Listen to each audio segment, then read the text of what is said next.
जालना जिल्ह्याला 3 दिवस yellow alert जारी। जिल्ह्यामध्ये तुरळक ठिकाणी विजेच्या कडकडाटासह पावसाची शक्यता। अनेक ठिकाणी नद्यांनाही पूर।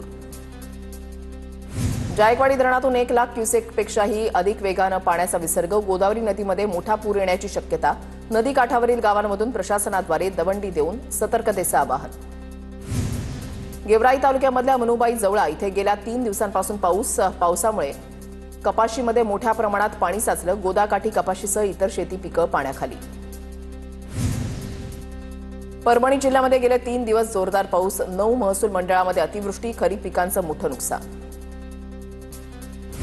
बीड जालन्याच्या सीमेवर असलेली गोदावरी नदी पात्र ओसंडून वाहू लागली। गोदावरी नदी क्षेत्रामध्ये समाधानकारक पाऊस। जालन्यामधल्या अंबड घनसावंगी तालुक्यामधल्या 6 मंडळामध्ये अतिवृष्टीची नोंद। अतिवृष्टीमुळे अनेक ठिकाणी खरीप पिकांसह फळबागा पाण्याखाली। जालना जिल्ह्यामध्ये 17 पर्यंत येलो अलर्ट। प्रशासनाकडून खबरदारीचं आवाहन। बीडच्या तपे निमगाव परिसरामधील शेतकऱ्यांच्या पिकांमध्ये पाणी शिरलं। गोदाकाठी असलेल्या तपे निमगावला पावसाचा मोठा फटका। शेतकऱ्यांकडून नुकसान भरपाई देण्याची मागणी। चालू वर्षी प्रथमच जायकवाडी धरणातून 1,03,000 क्युसेकनं पाण्याचा विसर्ग। धरणाचे 27 दरवाजे उघडले।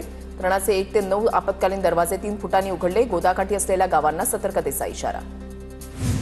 पैठण तालुक्यामधल्या पाचोड, आडूळ, कडेठण, विहा मांडवा परिसरामध्ये जोरदार पाऊस। शेतामध्ये पाणी साचून तूर, उडीद, सोयाबीन, कापूस आणि कांदा पिकांचं नुकसान। अजूनही बऱ्याच ठिकाणी पाणी ओसरलं नाही। अमरावतीमध्ये सकाळच्या वेळेमध्ये धुक्याची चादर। घनदाट धुक्यामुळे रस्तेही दिसेनासे। सकाळच्या सुमारास आल्हाददायक वातावरणाचा आनंद घेण्यासाठी नागरिक घराबाहेर। पुण्याच्या घाटमाथ्यावर जोरदार पावसाची हजेरी। खडकवासला धरणातून विसर्ग वाढणार। नदीकाठच्या नागरिकांना सतर्कतेचा इशारा। पावसाच्या प्रमाणानुसार विसर्ग वाढवला जाण्याची शक्यता। पुण्यातल्या सोलापूर रोड परिसरामधल्या लोणी आणि कदमवस्ती भागामध्ये जोरदार पाऊस। अनेक ठिकाणी पाणी साचलं।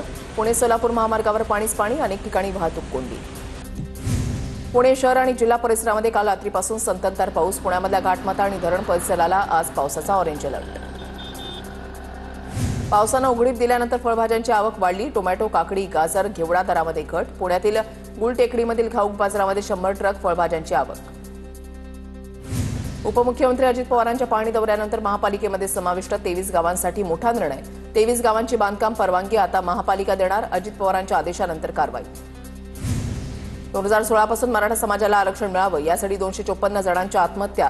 158 जणांच्या वारसांना 15 कोटी 80 लाखांची आर्थिक मदत। अद्यापही 96 वारसदार मदतीच्या प्रतीक्षेत। दुबईमध्ये झालेल्या क्रिकेट सामन्यामध्ये भारताचा पाकिस्तानवर दणदणीत विजय। धरमपेठ परिसरातील लक्ष्मी भवन चौकामध्ये युवकांचा जल्लोष। तिरंगा फडकावत घोषणा देत आनंदोत्सव साजरा।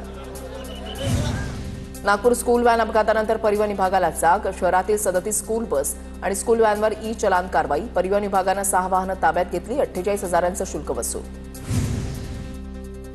रेकी करणाऱ्या जहाल माओवाद्याला गडचिरोली पोलीस दलानं अटक केली। गडचिरोली ताडगाव जंगल परिसरामध्ये घातपात घडून आणण्याच्या उद्देशानं तो रेकी करत होता। खुनासह जाळपोळ, भुसुरुंग स्फोटासारख्या अनेक कारवायांमध्ये होता सक्रिय सहभाग। कोकण रेल्वेनं प्रवास करणाऱ्या प्रवाशांना एका क्लिकवर रेल्वे गाड्यांची सद्यस्थिती समजणार।